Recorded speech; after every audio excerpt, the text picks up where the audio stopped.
नमस्कार, बुलेटिन में आप सबका बहुत बहुत स्वागत है। मैं हूं आप सबके साथ अनूप। इससे पहले हम खबरों में जाएं, आपको कोरोना को लेकर अपडेट दे देते हैं। हम तो कोरोना को लेकर अपडेट ये है कि भारत में कोरोना के कुल 4,280 मामले अब तक सामने आए हैं, जबकि 311 मरीज स्वस्थ भी हुए यानी ठीक भी हुए हैं और अब तक 111 मरीजों की मौत भारत में कोरोना से हो चुकी है। और चलिए बिहार का भी अपडेट हम आपको बताते हैं। बिहार में क्या कुछ अपडेट है। कोरोना के बिहार में 32 पॉजिटिव मरीज मिले हैं, जबकि मुंगेर के एक मरीज की मौत हुई है, जबकि 8 लोग इलाज के बाद ठीक हुए हैं। तो बिहार का ये अपडेट हम आपको बता रहे हैं। चलिए झारखंड की बात करते हैं। झारखंड में चौथा कोरोना पॉजिटिव मरीज सामने आया है। रांची के हिंदपीढ़ी में एक महिला कोरोना संक्रमित पाई गई है। झारखंड में कोरोना से किसी मरीज की अब तक मौत नहीं हो पाई है। ये राहत भरी खबर, लेकिन जो आंकड़ा है कोरोना संक्रमितों का झारखंड में वो 4 हो गया है। और चलिए देश भर का हाल हम आपको बताते हैं। कोरोना पर जानते हैं देश में क्या हाल है। कोरोना संकट को लेकर केंद्रीय कैबिनेट का एक बड़ा फैसला सामने आया है। 1 साल तक सांसद, राष्ट्रपति, पीएम 30% कम वेतन लेंगे और सांसद निधि की 2 साल की राशि कंसोलिडेटेड फंड में जाएगी। जी हां, ये बड़े अपडेट हम आपको दे रहे हैं। देश में 24 घंटे में 693 मामले अब तक सामने आए हैं। 111 लोगों की मौत भी हो गई है। 25,000 तबलीगी कार्यकर्ता, उनके संपर्क में जो लोग हैं उनको क्वारंटाइन किया गया है। 2083 में से 1750 विदेशी जमात कार्यकर्ताओं को ब्लैक लिस्टेड किया गया है। पूरे देश में अब तक 16.94 लाख मीट्रिक टन अनाज पहुंचा है। कोविड-19 जांच के लिए 5 लाख टेस्टिंग किट का ऑर्डर दिया गया है। 8 से 9 अप्रैल तक 2.5 लाख किट की डिलीवरी भी होगी। यूपी में लॉकडाउन बढ़ाने के संकेत भी मिल गए हैं। देखिए हम आपको अपडेट दे रहे हैं। बिहार की बात करें तो बिहार में 2 दिनों में एक भी कोरोना पॉजिटिव मरीज नहीं मिला है। रात भरी खबर, राज्य में 3,738 कोरोना संदिग्धों की सैंपल की जांच हुई है। अब तक कुल 32 लोग कोरोना पॉजिटिव बिहार में पाए गए हैं। अब तक 8 कोरोना मरीज इलाज के बाद ठीक भी हुए हैं। राहत की खबर यह है कोरोना के संभावित मरीजों की 4 केंद्रों पर जांच भी हो रही है। आरएमआरआई, आईजीएमएस, पीएमसीएच और डीएमसीएच में उनकी जांच हो रही है। बिहार में 30,463 पीपीई किट स्टॉक उपलब्ध है। बिहार में 3 प्लाई मास्क 1,70,000 मौजूद हैं। गया की बात करते हैं। गया के 322 तबलीगी जमात के लोगों की तलाश की जा रही है। 90% से अधिक लोगों की पहचान का दावा भी कर लिया गया है। और झारखंड का हाल जानते हैं। झारखंड में कोरोना के 4 पॉजिटिव केस सामने आए हैं। 3 महिला और 1 पुरुष कोरोना संक्रमित पाए गए हैं। रांची के 2 बोकारो की 1 महिला कोरोना संक्रमित है। वहीं हजारीबाग के 1 पुरुष में भी कोरोना पॉजिटिव पाया गया है। रांची के रिम्स और जमशेदपुर एमजीएम में इसे लेकर जांच भी हो रही है। राज्यपाल ने कोरोना संकट पर हाई लेवल मीटिंग भी की। जांच में असहयोग करने वालों पर सख्ती बरतेगी सरकार। वहीं विदेश से जो लोग लौट रहे हैं उनकी लगातार निगरानी भी की जा रही है। स्कूलों में बच्चों को ऑनलाइन शिक्षा देने की भी तैयारी की जा रही है। वहीं 15 अप्रैल से रेल परिचालन शुरू करने पर भी फैसला अभी तक नहीं लिया गया है।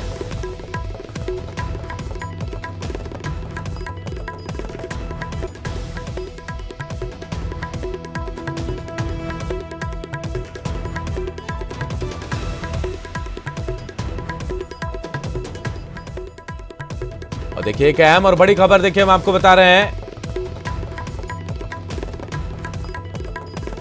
अमेरिका में सबसे अधिक संक्रमित 3,37,000 लोग हैं। यह विश्व का हाल हम बता रहे। विदेश का हाल, अमेरिका में अब तक 9,643 लोगों की मौत हो गई। आंकड़ा लगातार बढ़ रहा है। स्पेन में पॉजिटिव 1,35,000 मरीज हैं, जबकि 13,000 की मौत हो चुकी है। इटली में पॉजिटिव 1,29,000 लोग हैं, जबकि 16,000 की मौत हो चुकी है। जर्मनी की बात करते हैं तो यहां कोरोना संक्रमितों की संख्या 1 लाख के पार चली गई है। फ्रांस में कोरोना से अब तक 8,000 से अधिक लोगों की मौत हो चुकी है। कोरोना से लीबिया के पूर्व पीएम जिब्रिल का निधन हो गया है। नेपाल सरकार ने 15 अप्रैल तक लॉकडाउन को बढ़ा दिया है। तो ये हाल हम आपको बता रहे हैं। एक अहम खबर का रुख करते हैं। नीतीश सरकार की शानदार पहल देखिए। बिहार में के बाहर फंसे मजदूरों और जरूरतमंदों को मदद के लिए 1,03,579 लोगों को राशि जो है सहायता राशि भेज दी गई है। सीएम नीतीश ने 10,35,79,000 रुपए उनके खातों में यानी अकाउंट में ट्रांसफर किए हैं। जरूरतमंदों को मदद पहुंचाने वाला पहला राज्य बिहार बन गया है। सीएम नीतीश ने माउस क्लिक कर ट्रांसफर की है राशि। 2,84,674 जरूरतमंदों की तरफ से सरकार को आवेदन मिले थे और बाकी के बचे लोगों को जल्द ही सहायता राशि भेज दी गई। तो देखिए बिहार ने एक नया कीर्तिमान भी हासिल कर लिया है और जो जरूरतमंद है बिहार के बाहर जो मजदूर फंसे हुए उन तक जो राशि पहुंचाने का सबसे पहला काम नीतीश सरकार ने किया है। मदद की राशि एक क्लिक में नीतीश सरकार ने पहुंचाई है। लगभग 1,03,579 लोगों को सहायता राशि भेजी गई है। सीएम नीतीश कुमार ने 10,35,79,000 रुपए एक क्लिक के साथ ट्रांसफर कर दिए हैं और कहा कि जो बाकी बचे लोग हैं उनको भी जल्द ये राशि ट्रांसफर कर दी जाएगी।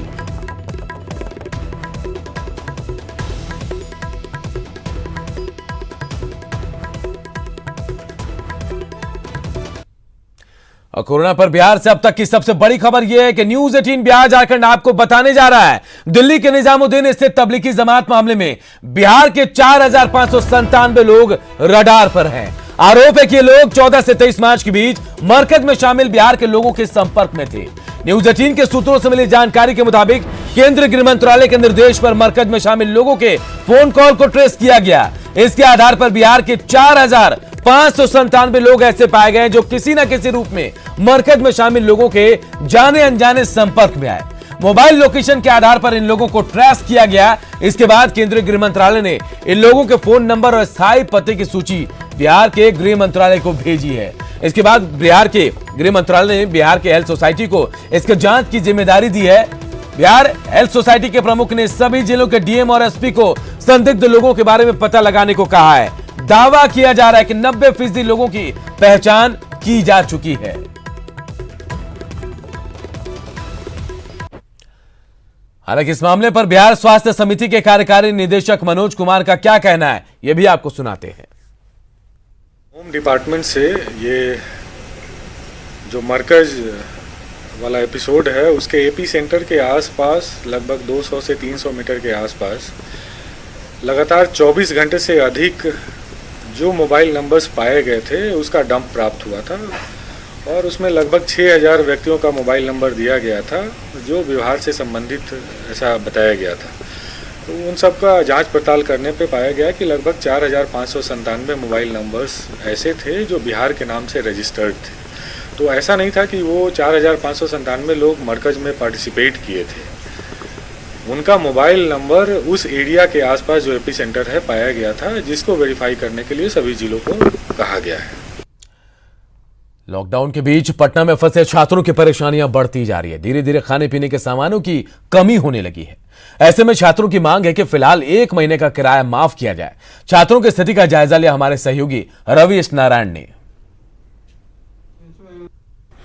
लॉकडाउन की इस हालत में जहां दिहाड़ी मजदूर के काम बंद है, जहां व्यवसायियों के हालत त्रस्त है, वहीं पटना में रह रहे हैं जो छात्र हैं, जो तैयारी कर रहे हैं, उन्हें भारी परेशानियों का सामना करना पड़ रहा है। अभी हम पटना के ऐसे ही एक लॉज में हैं जहां पे जो छात्र हैं वो तैयारी कर रहे हैं और सबसे बड़ी बात कि ये आपको दिखा दूं कि जो छात्र तैयारी करते हैं और जो रहते हैं उनकी हालत जरा जानिए। ये 6x4 का कमरा है और यही इनका पूरा जो भविष्य है वो तय करता है और यही से जो लोग हैं बैठ करके पढ़ाई कर रहे हैं। अच्छा, आप क्या नाम है आपका? विनोद कुशवाहा। कहाँ के रहने वाले हुए? गाजीपुर यूपी का रहने वाला हूँ। गाजीपुर यूपी से हैं। इस लॉकडाउन में क्या परेशानी आप लोगों को सबसे ज्यादा आ रही है? सबसे ज्यादा परेशानी ये है कि जो जरूरी सामान की कीमतें वो बहुत तेजी से बढ़ गई हैं और हम लोग के जो राशन है वो भी खत्म हो रहे हैं और जो मंथली खर्च घर से मिलते हैं वो भी अब घर से मिलना मुश्किल हो रहा है, क्योंकि जो घर वालों के बिजनेस है और जो काम धंधा है वो भी 1 महीने से लगभग बंद है। जो सामान 20 रुपए किलो मिल रहा था अभी 40 रुपए हो गई है। इस स्थिति में बहुत कठिनाई है। क्या आप लोगों को लगता है कि मकान मालिक पैसा मांग रहे हैं? जी मांगे तो हैं, तो अभी तक दबाव नहीं बना रहे हैं, लेकिन मांगे हैं 1-2 बार। लेकिन सरकार से ही आग्रह करेंगे कि हम लॉकडाउन की स्थिति जब तक है तब तक हम लोग का रूम रेंट माफ होना चाहिए। छात्रों का रूम रेंट माफ किया जाए, क्योंकि पूरी तरह से अर्थव्यवस्था चौपट हो गई। बहुत सारे छात्र हैं जो गरीब हैं, मजदूर परिवार से हैं, डेली बेसिस पे उनके घर में जो है इनकम होता है, तब उनको पैसा आता है, तो ये छात्र कहाँ से पैसा लेकर के आएंगे? देखिए, ये मांग जो है वो बिल्कुल जायज है और मांग सिर्फ छोटी सी है कि वैसे छात्र जो यहाँ पे रह करके पढ़ाई कर रहे हैं, जिनके गार्जियंस जो है वो मजदूरी करते हैं, मजदूरी पूरी तरह से ठप है, वो महीने का पैसा जो है वो भेजने में असमर्थ हैं। ऐसे में बच्चों की मांग है, छात्रों की यह मांग है कि उनके जो मकान मालिक जो पैसा मांग रहे हैं, एक महीने का फी जो है वो माफ किया जाए ताकि उन्हें काफी सुविधा हो सके। कैमरा पर्सन दीपक के साथ Ravi S Narayan, news 18 Patna. Corona के संक्रमण के बीच लॉकडाउन का असर अब बैंकों के कामकाज पर साफ तौर पर देखने को मिल रहा है। बैंकों में ग्राहकों की संख्या अब काफी कम हो गई है। जो ग्राहक पहुंच रहे हैं उनको सोशल डिस्टेंस का पूरा पालन करना पड़ रहा है। वहीं बैंक कोरोना से सुरक्षा के लिहाज से नोटों का भी सैनिटाइजेशन करवा रहा है। साथ ही बैंक अधिकारी लोगों से ऑनलाइन बैंकिंग काम करने की अपील भी कर रहे हैं। पटना के एसबीआई का जायजा लिया हमारे सहयोगी संजय कुमार ने। कोरोना के संक्रमण के कारण फिलहाल लॉकडाउन की स्थिति है और हम आपको दिखा रहे हैं पटना के बैंकों का हाल। इस वक्त हम एसबीआई मेन ब्रांच में हैं जो गांधी मैदान इलाके में स्थित है और यहाँ पर देखिए बैंकों में वैसे तो ग्राहकों की संख्या काफ़ी कम है, लेकिन जो एम्प्लॉय हैं और जो कर्मचारी हैं वो लगातार यहाँ पहुँच रहे हैं। ये जो सारे नोट्स रखे हुए हैं उनको सैनिटाइज भी किया जाता है और सैनिटाइजेशन का काम जो है आप देखिए कैसे चल रहा है। यहाँ पे जो एम्प्लॉय हैं वो लगातार नोट को सैनिटाइज कर रहे हैं और जो कस्टमर आते हैं फिर उनको यही जो सैनिटाइज किया हुआ नोट्स है वो दिया जाता है अगर वो विड्रॉल करते हैं इन पैसों को। तो बिल्कुल एसबीआई भी ख्याल रख रहा है और आपको भी जरूरत है अपना ख्याल रखने की, और अगर आप अपना ख्याल रखते हैं तभी आप कोरोना जैसे संक्रमण से बच पाएंगे। हमारे साथ एसबीआई ब्रांच के मैनेजर दिनेश सिंह जी मौजूद हैं, उन्हीं से हम बात कर लेते हैं। फिलहाल अगर बात कर ले बैंक में कस्टमर्स की, तो किस तरीके से लोग आ रहे हैं? क्या जो नंबर्स पहले थे वो भी हैं? नहीं, ये बहुत कम हो गए हैं और इस महामारी में और लॉकडाउन में पहले हमारे यहाँ 500 से 1000 ग्राहक आया करते थे, अब मुश्किल से 100 ग्राहक होते हैं। वो भी 100 ग्राहक इसलिए होते हैं कि प्रधानमंत्री का जनधन योजना में जो पैसा जमा हुआ है 500 रुपया महिलाओं का, उन लोगों का कुछ भरता है। जैसे आप अभी देखेंगे कोई महिला घुस रही होगी, उसी के लिए घुस रही होगी, जनधन अकाउंट के लिए ही, और बहुत कम ही ख्याल रख रहे हैं जो आम लोग हैं। वो आम शुरू से ही, जैसे आप लोग भी आए होंगे तो आप लोग का पूरा हाथ सैनिटाइज किया गया होगा, लेकिन मेन गेट पर साबुन और पानी सब रखा हुआ है। वहाँ 2 गार्ड खड़े हैं, जो भी लोग बाहर से आते हैं साबुन से हाथ धोना पड़ता है उनको। उसके बाद गेट में जैसे घुसते हैं तो उनका हाथ सैनिटाइज किया जाता है। तो कोशिश करें कि ज़्यादा सारा काम लेन देन जो है डिजिटल से ही करें, और जब बहुत आवश्यक हो जाए और जो कार्य घर से नहीं किया जा सकता है तभी बैंक आए, लेकिन पूरे अपने आप को सुरक्षित करते हुए आए और सारे लोग को सुरक्षित करते हुए जाए। बिल्कुल, मैनेजर एसबीआई पटना ब्रांच वो साफ तौर पर ये कह रहे हैं कि अगर आप बैंकों में आते हैं बहुत ज़रूरत हो तभी आएँ, नहीं तो आप घर बैठे जो ऐप है उसके हिसाब से आप काम कर सकते हो। देखिए ये जो एक यहाँ पर कर सकते हैं कि कोरोना मार्क दिया हुआ है और आप इसके बाहर ही रहकर जो लेन देन है वो कर पाएंगे। तो बिल्कुल पूरी तरीके से एसबीआई ने ख्याल रखा है, आपकी सेहत का ख्याल रखा है कोरोना से बचाने के लिए, और एक अच्छी पहल एसबीआई पटना मेन ब्रांच में। और निश्चित तौर पर इस तरह से ही अगर आप आगे सजग रहेंगे तो कोरोना के संक्रमण से अपने को बचा पाएंगे। कैमरा पर्सन मनोज के साथ संजय कुमार, न्यूज 18 पटना। तो कोरोना से बचाव के लिए बैंक भी पहल कर रहे हैं और अच्छी पहल इसे माना जा रहा है। चलिए अब नगर निगम की बात करते हैं। कोरोना से बचाव को लेकर पटना नगर निगम लगातार राजधानी के तमाम मोहल्लों को सैनिटाइज करने में जुटा है। कदम कुआं के नाला रोड और आसपास के इलाकों को सैनिटाइज किया गया, जिसका जायजा लिया हमारे सहयोगी अमित कुमार ने। लॉकडाउन के दौरान पटना के अलग अलग मोहल्लों में, अलग अलग इलाकों में लगातार सैनिटाइज का काम जो है वो चल रहा है। पटना नगर निगम के जो कर्मी हैं वो लगातार विभिन्न इलाकों में जाकर सैनिटाइज कर रहे हैं, और आपको दिखाना चाहेंगे कि ये कदम कुआं का इलाका है जहाँ पे आज एक बार फिर से सैनिटाइजेशन का काम जो है वो नगर निगम के जो कर्मी हैं उनके द्वारा किया जा रहा है। आप देख सकते हैं कि किस तरह से नगर निगम के जो कर्मी हैं वो सैनिटाइज करने का काम कर रहे हैं। तो यहाँ पे जो कदमकुआं का इलाका है यहाँ पे सैनिटाइजेशन का काम चल रहा है। नंबर 13 आर्य कुमार रोड, स्टेडियम रोड, नाला रोड, ये करते हुए जाएंगे दिनकर को नंबर। तो ये तस्वीर जो है कहीं ना कहीं जो है पटना वासियों के लिए सुखद तस्वीर है। पटना वासी जो हैं वो नगर निगम के इन कर्मियों को इस काम के लिए लगातार धन्यवाद भी कर रहे हैं, अभिवादन भी कर रहे हैं, और ये कह रहे हैं कि बिल्कुल नगर निगम ने इस बार वो काम किया है जिसकी कल्पना शायद पटनावासी कभी नहीं करते थे, लेकिन नगर निगम ने जो लगातार काम किया है वो सराहनीय है। कैमरा पर्सन मनोज के साथ अमित कुमार, न्यूज़ 18 पटना। और देखिए, लॉकडाउन के बावजूद पटना की सब्जी मंडियों में भारी भीड़ उमड़ रही है। लोग सोशल डिस्टेंसिंग का जमकर मखौल उड़ा रहे हैं। ऐसे में पटना नगर निगम ने अनोखी पहल शुरू करते हुए सैनिटाइजेशन टनल की शुरुआत की। राजेंद्र नगर सब्जी मंडी से इसकी शुरुआत की गई। दूसरी सब्जी मंडियों में भी इस तरह की सुविधा देने की योजना बनाई गई। क्या है सैनिटाइजेशन टनल और लोगों को इससे कितना फायदा होगा, बता रहे हमारे सहयोगी संजय कुमार। यहाँ पर आप देखिए तस्वीरों में किस कदर यहाँ पर कोरोना वायरस डिसइंफेक्शन टनल को बनाया गया है। राजेंद्र नगर सब्जी मंडी के ठीक बाहर में ये टनल बनाया गया है और इसकी क्या खासियत है इसको हम आपको दिखाना चाहेंगे। देखिए बिल्कुल यहाँ पर कैसे जो लोग हैं वो अगर यहाँ से जाते हैं, ये आपको इसका रियलिटी चेक मैं आपको दिखा पा रहा हूँ। यहाँ देखिए कैसे ही आप टनल में घुसेंगे, आपको अनुभूति होगी यहाँ पर कि कैसे यहाँ पर सैनिटाइजेशन आपका हो रहा है। खुद से आप अपने को सैनिटाइज कर पाएंगे। तो ये एक अनोखी पहल की गई है पटना के उन लोगों के लिए जो सब्जी लेकर यहाँ सब्जी लेने आते हैं। पटना के डीएम और नगर निगम जो अधिकारी हैं वो बता रहे हैं पूरा मत ना है, ये हाथ उठा के आइए, हाथ उठा के। तो बिल्कुल किस तरह की अपील आप कर रहे हैं लोगों से? मैं कह रहा हूँ कि जब टनल में प्रवेश करें तो एक एक करके करें, एक साथ लोग नहीं घुसे और हाथ ऊपर करके आए ताकि फुल्ली वो डिसइंफेक्टेंट उन पर असर कर सके। इसका असर कितनी देर तक रहेगा? जैसे ही हमारा ये लिक्विड पड़ेगा वो बिल्कुल ही वो सैनिटाइज हो जाएंगे। फिर आगे अगर वो कहीं कंटेमिनेट होते हैं तो वो अलग बात है, अदरवाइज वो फुल्ली ये कितने बजे से कितने बजे तक चालू रहेगा टनल? पूरे मार्केट टाइम में जितना देर तक मेरा मार्केट चलेगा ये चालू रहेगा। यहाँ पर एक सैनिटाइजर टनल राजेंद्र नगर के सब्जी मार्केट में लगाया गया है। इसका मुख्य उद्देश्य है कि जो लोग यहाँ सब्जी की खरीदारी करने आ रहे हैं वो एक सैनिटाइजर के माध्यम से होते हुए जाएं और उनका डिसइंफेक्शन हो सके और इससे कुछ हद तक हम लोग इससे बच सकेंगे। तो बिल्कुल ये जो तस्वीर है एक बार फिर से मैं आपको दिखाना चाहूंगा, वो वाकई में ये तस्वीर सवाल खड़ा करती हुई नजर आ रही है, कई सवाल खड़े कर रही है। तो ऐसे में अब पटना के लोगों को खुद आगे आना होगा, क्योंकि जिला प्रशासन आपके साथ है। तो ऐसे में आप खुद लोगों के साथ आइए और जो सोशल डिस्टेंसिंग की बात चल रही है उसको मेंटेन करने में आप अपना सहयोग करें। कैमरा पर्सन मनोज के साथ संजय कुमार, न्यूज़ 18 पटना। पटना की सब्जी मंडियों में अब लोग मनमाने तरीके से खरीदारी नहीं कर पाएंगे। यहां लोगों को अब हर हाल में सोशल डिस्टेंसिंग का पालन करना ही होगा।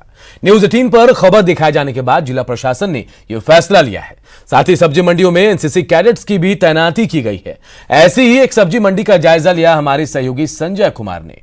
कोरोना के संक्रमण को देखते हुए राजधानी पटना में फिलहाल 14 अप्रैल तक लॉकडाउन है पूरे देश की तरह, लेकिन यहाँ पर सोशल डिस्टेंसिंग सब्जी मंडियों में नहीं दिख पा रहा है। लिहाजा पटना जिला प्रशासन ने, न्यूज़ 18 ने चूंकि इस खबर को प्रायोरिटी बेसिस पर दिखाया था, तो ऐसे में पटना जिला प्रशासन अब सख्त हो चला है और सब्जी मंडी में आप देखिए यहाँ पर पुलिस जो कर्मी हैं उनका डिप्लॉयमेंट किया गया है, जो एनसीसी के कैडेट्स हैं उनका भी डिप्लॉयमेंट किया गया है। देख रहे हैं कुछ लोग मान रहे हैं, कुछ लोग नहीं मान रहे हैं, बाकी बोलने पे सब सुन रहे हैं। आपका क्या रोल बन रहा है? बस मैं बोल रहा हूँ, आदमी सुन भी रहे हैं। लोगों को दूरी बना के रखना है, सबको मास्क पहना के रखना है, संयम से अपना लाइन बना के दूरी से बना के अपना ये डिप्लॉयमेंट आपकी कब से हुई है मिश्रा जी?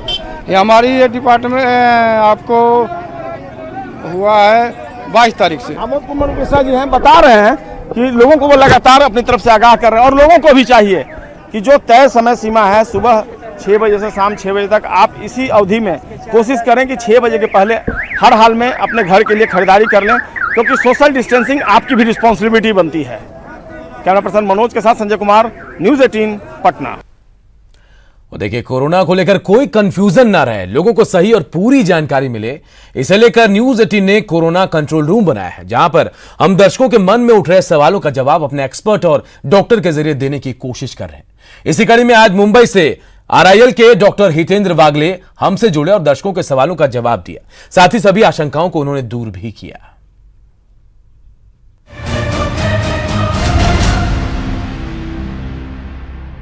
मैं विवेक कुमार पांडे, अररिया जिला से।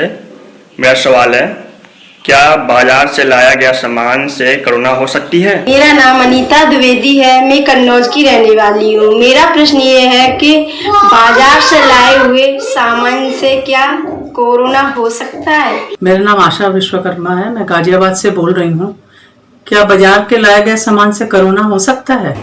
अगर आप किसी कोरोना पीड़ित व्यक्ति के संपर्क में आते हैं तो हाँ, हो सकता है आपको कोरोना। इसके लिए मैंने आपको पहले प्रश्न में भी बताया था कि जब आप घर आएँ तो पेपर बैग आप फेंक दीजिए बाहर। सब्जियों को हल्दी और नमक के पानी से आधा घंटा भिगोइए, उसके बाद में उनको अच्छी तरह से धो दीजिए। आपके हाथ को अच्छी तरह से सैनिटाइज़र से या साबुन के और पानी से धो लीजिए। आपके हाथ को आपके नाक मुंह के आजू बाजू में मत लेके जाइए। हाँ, कांच पे भी कभी कभी कोरोना जीवित रह सकता है, तो जहाँ जब आपको एहतियात बरतें कि जहाँ भी आप दुकान में जाए किसी कांच की चीज़ या किसी भी और चीज़ों को मत छूइए। स्पर्श एकदम कम से कम रखिए। मेरा नाम मानस वासने है, मैं जनपद अलीगढ़ का निवासी हूँ। मेरा सवाल आपसे यह है कि क्या सार्वजनिक टॉयलेट से कोरोना का खतरा हो सकता है? नाम रमेश है, मैं दिल्ली से बोल रहा हूँ। मेरी एज 50 ईयर्स है। मेरा सवाल यह है कि क्या सार्वजनिक शौचालय यूज करने से कोरोना वायरस के संक्रमण का खतरा हो सकता है? सार्वजनिक शौचालयों में सिर्फ कोरोना ही नहीं बल्कि इत्यादि वायरस बैक्टीरिया भी रहते हैं। अपने पर्सनल हाइजीन जिसे हम कहते हैं उस पर ज़्यादा ध्यान दीजिए। सार्वजनिक शौचालयों का उपयोग करने के बाद अपने हाथ अच्छी तरह से धो लीजिए साबुन के पानी से। तो मेरे हिसाब से आपको सार्वजनिक शौचालय से ज़्यादा डर लगने की कुछ खान लखनऊ से बोल रहा हूँ। मेरा एक सवाल है आपसे कि कोरोना वायरस से बचने के लिए घरों में बुजुर्ग, बच्चों और बीमार लोगों को कैसे बचाया जा सकता है? मैं अमित गुप्ता, महेश नगर, जयपुर से। मेरा सवाल ये है कि हम घर में रह के कैसे बुजुर्गों की सेवा या उनका ध्यान रख सकते हैं। मेरा नाम संदीप द्विवेदी है, मैं श्रीधाम वृंदावन में रहता हूँ। मेरा प्रश्न ये है कि इन दिनों घर में बुजुर्गों का ख्याल किस तरह से रखें? बुजुर्ग के काफ़ी लोग हैं, उम्र के लोग हैं जिनको कोरोना इजीली बात आ सकती है। तो जहाँ तक हो सके बुजुर्गों को अपने घर में ही रहने दीजिए, उन्हें बाहर टहलने को वगैरह मत जाने दीजिए। जहाँ तक उनकी अगर कोई रेगुलर विजिट्स या डॉक्टर से सलाह चाहिए तो फ़ोन तथा वीडियो कंसल्टेशन से ज़रूर कर लीजिए। अगर ख़ास करके उन बुज़ुर्गों को जिनको डायबिटीज़ या ब्लड प्रेशर की बीमारी हो या उन्हें कैंसर या छाती की अगर सांस लेने में तकलीफ़ हो तो उन पर आपको ज़्यादा एतबार बरतना पड़ेगा। उनकी पर्सनल हाइजीन जिसे हम कहते हैं, चादर, उनके तो कपड़े अच्छी तरह से डेली धोने चाहिए और उनको अच्छी तरह से हम लोगों को केयर।